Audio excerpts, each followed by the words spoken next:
আমার বাড়ির কাজের লোক যেভাবে তেল মালিশের নামে আমার সাথে কাজ করল, যদি গল্পটি আপনারা সম্পূর্ণ শুনেন তাহলে আপনাদের মেশিন দিয়ে টপ টপ করে পানি চলে আসবে। আপনারা হাতের কাজ করতে বাধ্য হবেন, কারণ কাজের লোক আমার সাথে যেভাবে কাজ করল। বন্ধুরা, গল্পটি শোনার আগে অবশ্যই কানে হেডফোন লাগিয়ে নিবেন। রাতের বেলা রামু আমার ঘরে এসে বলল, মেম সাহেব, খাবার দেব কি? আমি বললাম, আমার এখন ক্ষুধা নেই কি। তারপর আমি বললাম, রামু, তুমি আমার একটা কাজ করবে? রামু বলল, অবশ্যই করব মেম সাহেব। আমি বললাম, রামু, আমার শরীর ভালো লাগছে না, একটু তেল গরম করে নিয়ে এসো এবং আমার হাত পা মালিশ করে দাও। রামু বলল, ঠিক আছে মেম সাহেব, আমি তেল গরম করে নিয়ে আসছি। আমি তখন গাউন পরেছিলাম এবং বিছানায় শুয়ে পড়লাম। 2 মিনিটের মধ্যে রামু তেল গরম করে ঘরে এসে দাঁড়িয়ে রইল। আমি আমার গাউন হাঁটু পর্যন্ত তুলে ধরে বললাম, রামু, আমার পায়ে তেল দিয়ে মালিশ করে দাও। রামু কি মেম সাহেব বলে আমার পায়ে তেল মালিশ করতে শুরু করল। আমি ইচ্ছে করে আমার গাউন আরও উপরে তুলে ধরলাম যাতে রামু আমার সৌন্দর্য দেখতে পায়। রামু আমার পায়ে মালিশ করতে করতে আমার পায়ের দিকে তাকিয়েছিল এবং তার আঙুলের চাপ আগের চেয়ে বেশি শক্ত হয়ে গেল। আমি উল্টে শুয়ে বললাম, রামু, আমার পিঠেও মালিশ করে দাও, খুব ব্যথা করছে কি। সে বলল, মেম সাহেব, আমি এটা করতে পারব না। আমি বললাম, রামু, দেখো, তোমার লজ্জা করার কিছু নেই। আমি তোমাকে আমার কাজে রেখেছি এবং এই মালিশের জন্য আমি তোমাকে আলাদা করে টাকা দেব, যাতে তোমার ঘরও ভালোভাবে চলতে পারে। আমি তাকে টাকার লোভ দেখালাম। রামু আমার গাউন পিঠ থেকে তুলে দিয়ে পিঠের মালিশ শুরু করল। আমি দেয়ালে লাগানো আয়নায় দেখলাম যে সে এখন আমার দিকে তাকিয়ে আছে। আমি বললাম, রামু, আমার পিঠে ভালো করে মালিশ করো। সে কাঁপতে কাঁপতে আমার পিঠে মালিশ করছিল। কিছুক্ষণ পরে আমি উল্টে সোজা হয়ে বসলাম এবং বললাম, রামু, এখন আমার পেটেও মালিশ করো। রামু বলল, মেম সাহেব, আপনি কি বলছেন? রামু ভীষণভাবে কাঁপছিল এবং হেসে উঠল। আমি বুঝতে পারলাম যে রামু নিজে থেকে কিছু করতে চাইছে না। সে চাইছিল যে আমি প্রথমে কিছু করি। সে একটু লাজুক ছিল। তাই আমি তার 2টি হাত ধরে বললাম, নমস্তে বন্ধুরা, আপনাদের সবাইকে আমার ইউটিউব গল্পে স্বাগতম। আমার নাম পায়েল এবং আমি 22 বছর বয়সী একজন সুন্দরী মহিলা। আমার বিয়ে হয়ে গেছে 6 বছর। জীবনে আমি সব সুখ পেয়েছি, কিন্তু একটি সুখ পাইনি যা একজন নারীর জন্য সবচেয়ে মূল্যবান, স্বামীর ভালোবাসা। আমার স্বামী একজন বড় ব্যবসায়ী এবং ব্যবসার কারণে তিনি সবসময় বাড়ির বাইরেই থাকেন। সুখ, সুবিধা, সম্পত্তি সব আমার আছে, কিন্তু শুধু একটি জিনিসের অভাব আছে যা আমি সবসময় অনুভব করতে চাই, আমার স্বামীর সান্নিধ্য এবং তার ভালোবাসা। বন্ধুরা, আমার বাড়িতে রামু নামের একটি চাকর আছে। তার বয়স 20 বছর এবং সে বিহারের বাসিন্দা। রামু বিবাহিত, কিন্তু তার স্ত্রী বিহারেই থাকে। তার চোখেও একটি তৃষ্ণা দেখা যায়, একটি অসম্পূর্ণ আকাঙ্ক্ষার ব্যথা। সম্ভবত আমার মতোই সেও তার সঙ্গীর ভালোবাসা থেকে দূরে। এটি গত বছরের ঘটনা। আমার স্বামী কয়েক দিনের জন্য বাড়িতে এসেছিলেন। কিন্তু যেমন প্রতিবার হয়, যখন রাত হল, তিনি আমাকে বললেন যে তিনি 1 মাসের জন্য বিদেশ যাচ্ছেন ব্যবসার কারণে। সেই রাতে আমি আমার ঘরে একা ফুপিয়ে ফুপিয়ে কেঁদেছিলাম। প্রতিবারের মতো এবারও তিনি 1 দিনের জন্য এসেছিলেন এবং আমাকে একা রেখে চলে গিয়েছিলেন। আমার হৃদয় তার আকাঙ্ক্ষায় তৃষ্ণার্ত হয়ে রইল এবং আমি আবারও এই ব্যথায় ডুবে গেলাম। আমার স্বামীর ভালোবাসার জন্য তৃষ্ণার্ত হয়ে, তার চলে যাওয়ার পর আমি আমার একাকিত্ব থেকে বাঁচতে মদ্যপান শুরু করলাম। এক রাতে আমি এতটাই ভেঙে পড়েছিলাম যে আমার স্বাস্থ্য খারাপ হয়ে গেল।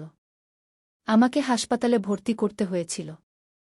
রামু আমাকে সামলে নিল, আমাকে হাসপাতালে নিয়ে গেল এবং আমার সুস্থ হওয়া পর্যন্ত আমার দেখাশোনা করল। যখন আমি সুস্থ হলাম, আমি তাকে ডাকলাম এবং তার সেবার জন্য ধন্যবাদ জানালাম। রামু নত হয়ে বলল, মেম সাহেব, আমরা তো আপনার চাকর। আপনার সেবা করা আমাদের কর্তব্য। আমরা আমাদের দারিদ্র্যের কারণে আমাদের স্ত্রী সন্তানদের থেকে দূরে এখানে উপার্জন করতে এসেছি। আমি আপনার অবস্থা দেখে বুঝতে পারছি যে আপনার সবকিছু থাকা সত্ত্বেও আপনি আপনার স্বামীর ভালোবাসা থেকে দূরে আছেন। ক্ষমা করবেন মেম সাহেব, যদি আমি কিছু ভুল বলে থাকি। রামুর কথায় ব্যথা ছিল, সেই একই ব্যথা যা আমি আমার হৃদয়ে অনুভব করতাম। সে তার বিয়ের কথা উল্লেখ করে বলল, আমাদের বিয়েও 1 বছরের বেশি হয়ে গেছে, কিন্তু আমরা আমাদের স্ত্রীর কাছে মাত্র 2 মাস থাকতে পেরেছি। প্রতিদিন তার কথা মনে পড়ে, কিন্তু কি করব, বাধ্যতা। বন্ধুরা, তার কথায় সেই তৃষ্ণা ছিল যা আমি সবসময় আমার মধ্যে লুকিয়ে রেখেছি। রামুর চোখে ঝলকানো ব্যথা আমার হৃদয় স্পর্শ করল। প্রথমবার কেউ আমাকে এমন অনুভব করাল যে সে আমার ব্যথা বুঝতে পারে। আমাদের দুজনের কষ্ট একই রকম ছিল, আমাদের আকাঙ্ক্ষাগুলো অসম্পূর্ণ ছিল। সেই দিনের পর যখনই আমরা একে অপরের দিকে তাকাতাম আমাদের হৃদয়ে একটি অদ্ভুত টান অনুভব হতো। এমন একটি সম্পর্ক যেখানে কোনো শব্দ ছিল না, শুধু অনুভূতির একটি গভীর সমুদ্র ছিল। মোর চোখে নিজের জন্য একটি অদ্ভুত টান দেখে আমি এক ধরনের শান্তি পেতাম। হয়তো আমরা দুজনেই সেই অসম্পূর্ণ আকাঙ্ক্ষার গোলাম ছিলাম যা আমরা আমাদের হৃদয়ে পুষে রেখেছিলাম। বন্ধুরা, রামু যখন বলল, ম্যাডাম, উপার্জন না করলে ঘর কিভাবে চালাব, তখন তার কথায় আমার হৃদয় স্পর্শ পেল। আমি তাকে কিছু টাকা দিয়ে বললাম, রামু, তুমি তোমার বাড়ি চলে যাও, কিন্তু সে অস্বীকার করে বলল, না ম্যাডাম, আমরা এই টাকা বাড়িতে পাঠিয়ে দেব, যাতে আমাদের ঘর চলতে পারে। আমি এখানেই থেকে আপনার সেবা করব।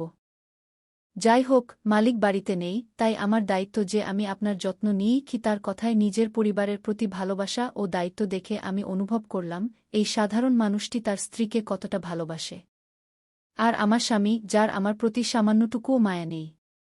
রামুর চোখে আমি সেই ব্যাকুলতা দেখতে পেলাম যা আমার হৃদয়েও ছিল। তখনই আমার মনে হল হয়তো আমরা দুজনেই একে অপরের এই ব্যাকুলতা মিটিয়ে দিতে পারি।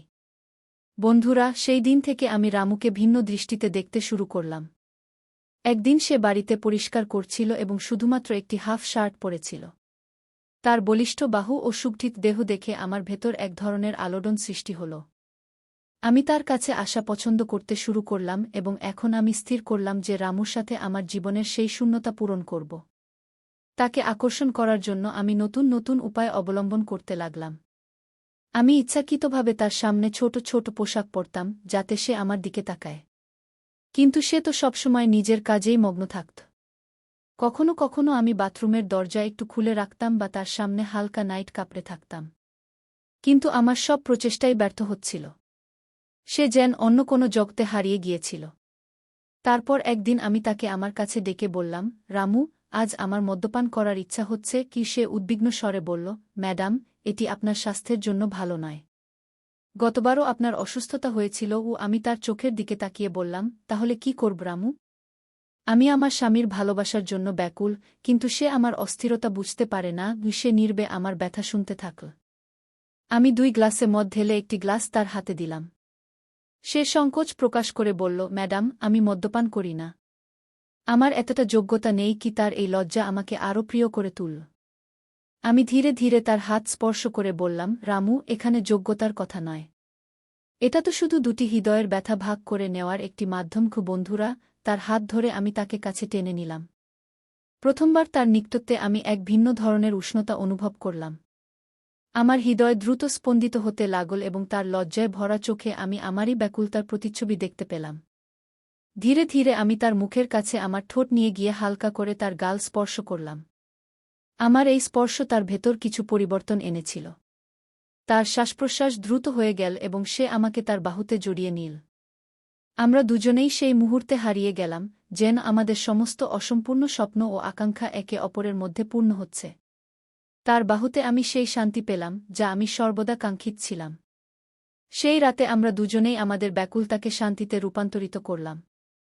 একে অপরের স্পর্শে নিজেকে হারিয়ে আমি সম্পূর্ণরূপে অসহায় হয়ে পড়েছিলাম, কারণ আমি চেয়েছিলাম আমার স্বামী আমাকে আরও বেশি ভালোবাসুক, আমাকে তার দিকে আকর্ষণ করুক।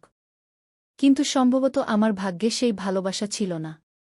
প্রতিটি মেয়েই চায় যে তার স্বামী সর্বদা তার পাশে থাকুক, তার যত্ন নিক এবং তার প্রয়োজনীয়তার দিকে নজর রাখুক। কিন্তু আমার স্বামী তো সর্বদা তার কাজে এতটাই ব্যস্ত থাকতেন যে আমি সর্বদা একাকিত্ব অনুভব করতাম। এক রাতে রামু আমার ঘরে এসে বলল, ম্যাডাম, খাবার দেব? আমি বললাম, আমার এখন ক্ষুধা নেই কি। তারপর আমি সাহস করে বললাম, রামু, আমার একটি কাজ করবে? রামু হেসে বলল, অবশ্যই ম্যাডাম। আমি বললাম, রামু, আমার স্বাস্থ্য ভালো লাগছে না। একটু তেল গরম করে এনে আমার মালিশ করে দাও। রামু মাথা নেড়ে বলল, ঠিক আছে ম্যাডাম, আমি এখনই আনছি। আমি তখন গাউন পরিহিত ছিলাম এবং বিছানায় শুয়েছিলাম। রামু কিছুক্ষণের মধ্যেই তেল গরম করে ঘরে চলে এল।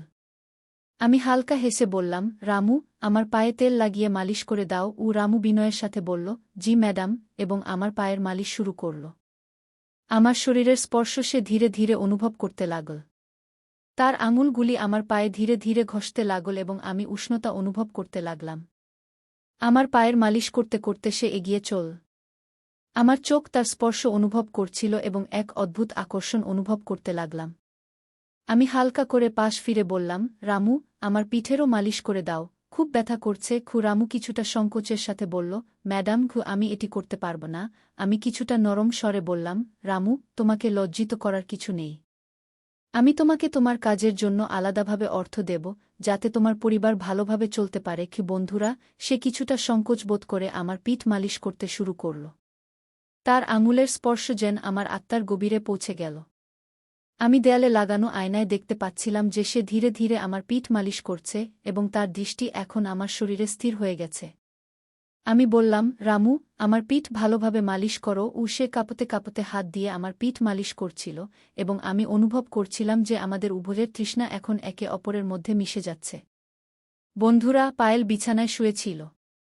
তার চোখ কিছুটা ভেজা ছিল এবং মনে কিছু অশান্তি ছিল। সে জানত যে তার স্বামী খুব ব্যস্ত এবং কখনো নিজের জন্য সময় পায় না।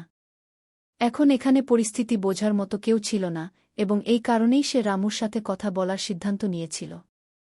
সে একজন বুদ্ধিমান মানুষ ছিল এবং পায়েল তার সাথে একটি সংযোগ অনুভব করত। পায়েল ধীরে বলল, তুমি কি আমার সাহায্য করতে পারো? তার কণ্ঠে কিছু ভিন্ন অনুভূতি ছিল, যেন সে নিজেকে কিছুটা স্বস্তি দিতে চায়। রামু কিছুক্ষণ চুপ থেকে হালকা হাসি দিয়ে বলল, অবশ্যই মেম সাহেব। আপনি বলুন, কি করতে হবে? পায়েল ধীরে বলল, আমি কিছু ভালো অনুভব করতে চাই, শুধু কিছুটা আরাম চাই। তুমি কি আমার সাহায্য করবে? শুধু একবার। রামু তার কণ্ঠে একটি শান্তি এবং বিশ্বাস অনুভব করল। রামু ধীরে বলল, মেম সাহেব, যদি আপনি আরাম চান, তবে আমি খুশি হব যে আমি আপনাকে সাহায্য করতে পারি। সে তেল গরম করে পায়েলের দিকে এগিয়ে গেল। যেই রামু পায়েলের পিঠে তেল লাগাল, একটি শান্তির অনুভূতি তৈরি হল। পায়েল গভীর শ্বাস নিল, যেন সে কিছুটা স্বস্তি পাচ্ছে। রামুর স্পর্শ তাকে এখন সম্পূর্ণ মাতাল করে দিয়েছে, যেন সে প্রতিটি মুভমেন্ট বুঝতে পেরেছে। বন্ধুরা, পায়েল তাকে আরও আরামদায়ক করতে বলল, একটু বেশি চাপ দাও, রামু। মনে হচ্ছে ব্যথা কমছে। রামু আরামে তার পিঠ মালিশ করল এবং ধীরে ধীরে তার শরীরের প্রতিটি টান কমাতে চেষ্টা করল। এই মুহূর্তে পায়েল অনুভব করল যে কখনো কখনো সঠিক সময় এবং সঠিক মানুষ আপনার জীবনে শান্তি এবং বোঝাপড়া নিয়ে আসতে পারে। সে জানত যে রামু শুধু একজন কাজের মানুষ ছিল, কিন্তু আজ সে পায়েলকে একজন বন্ধুর মতো বুঝছিল এবং এটি তার জন্য অনেক অর্থ বহন করত। তোমাকে অনেক ধন্যবাদ, রামু, পায়েল বলল এবং তার চোখে হালকা ভেজা ভাব ছিল, যা একটি গভীর স্বস্তি প্রকাশ করছিল। রামু হাসতে হাসতে বলল, মেম সাহেব, আমি সবসময় আপনার সাহায্য করার জন্য এখানে আছি। যদি কখনো প্রয়োজন হয়, আমাকে বলবেন। এটি শুনে আমি তাকে আমার বাহুতে শক্ত করে জড়িয়ে ধরলাম, কিন্তু রামু এক ঝটকায় নিজেকে দূরে সরিয়ে নিল এবং আমার পা থেকে চাদর তুলে আমার পুরো শরীর ঢেকে দিল। সে মাথা নিচু করে হাত জোট করে দাঁড়িয়ে বলল, মেম সাহেব, এটি আমাদের দ্বারা সম্ভব নয়। আমরা আমাদের স্ত্রীকে অনেক ভালোবাসি এবং আমরা আমাদের স্ত্রীর সাথে বা আমাদের মালিকের সাথে বিশ্বাসঘাতকতা করতে পারি না। নইলে আমরা বিশ্বাসঘাতক বলে পরিচিত হব। মেম সাহেব, আমরা গরিব হলেও আমাদের পরিশ্রমের অর্থ খাই। আমরা জানি যে মালিক আপনাকে ছেড়ে কয়েক মাস বিদেশে থাকেন, কিন্তু এর মানে এই নয় যে আপনি মালিকের সাথে বিশ্বাসঘাতকতা করবেন। আপনি মালিকের সাথে ভালোবাসার কথা বলুন, হয়তো তিনি আপনার কথা শুনবেন। যখন আমরা আমাদের স্ত্রী ছাড়া তার স্মৃতির উপর বেঁচে থাকতে পারি, তখন আপনি কেন পারবেন না? শেষ পর্যন্ত ভালোবাসা এবং বিশ্বাসও তো কিছু জিনিস। মালিক বাইরে থেকে এত পরিশ্রম করেন, সেটাও তো আপনার সুখের জন্যই। রামুর কথা শুনে তার প্রতিটি শব্দ আমার কানে জ্বলন্ত অ্যাসিডের মতো লাগছিল, কারণ সে সত্য বলছিল। রামু হাত জোট করে বলল, মেম সাহেব, এখন আমি আপনার বাড়িতে কাজ করতে পারব না। আমি কালই এখান থেকে চলে যাব এবং অন্য চাকরি খুঁজব। আমি তাকে থাকতে বললাম এবং বললাম, এটি করো না। আমি আমার ভুলের জন্য খুব লজ্জিত। তুমি কেন চাকরি ছাড়ছ, রামু? সে মাথা নিচু করে বলল, না মেম সাহেব, এখন আমাদের এখান থেকে চলে যাওয়াই ভালো। যখন আমরা আপনাকে দেখব, তখন হয়তো আমরা আপনার দিকে তাকাতে পারব না, আর আপনি আমাদের দিকেও তাকাতে পারবেন না। আপনি তরুণ, আমরাও তরুণ। কখনো আমরা পথভ্রষ্ট হয়ে যেতে পারি। আমরা খুব ভয় পাই, তাই আমাদের এখান থেকে চলে যাওয়াই ভালো। আমি হাত জোট করে রামুর কাছে ক্ষমা চাইলাম এবং বললাম, যে ভুল আমি করেছি, তার জন্য আমাকে ক্ষমা করো, রামু। আমি কিছুক্ষণের জন্য পথভ্রষ্ট হয়ে গিয়েছিলাম। জানি না কিভাবে আমার হৃদয় এবং মনের উপর শয়তান আধিপত্য করেছিল। রামু মাথা নিচু করে বলল, মুখিম সাহেব, আপনি আমাদের কাছে ক্ষমা চাইবেন না। এই বয়সে মানুষের কখনো কখনো ভুল হয়ে যায়। আপনি মালিকের সাথে কথা বলুন, সব ঠিক হয়ে যাবে। এতটা বলার পর পরের দিনই রামু তার সমস্ত জিনিসপত্র নিয়ে আমাদের বাড়ি থেকে চিরতরে চলে গেল। যাওয়ার সময় সে আমাকে ক্ষমা করে দিয়েছিল, কিন্তু আমার ভুলের কারণে বেচারা রামুকে এই চাকরি ছাড়তে হয়েছিল। আমি আমার ভুলের কারণে একজন ভালো, সরল ও শান্ত চাকরকে হারিয়েছি, যাকে আমি কখনই ভুলতে পারব না। তো বন্ধুরা, আজকের আমাদের ছোট্ট গল্পটি এখানেই শেষ। গল্পটি কেমন লাগলো কমেন্টে অবশ্যই জানাবেন। এরকম আরও রোমাঞ্চকর গল্প শোনার জন্য চ্যানেলটি সাবস্ক্রাইব করুন। আবার দেখা হবে নতুন কোনো গল্প নিয়ে, তার আগে পর্যন্ত আপনি ও আপনার প্রিয়জনদের যত্ন নিন। ধন্যবাদ।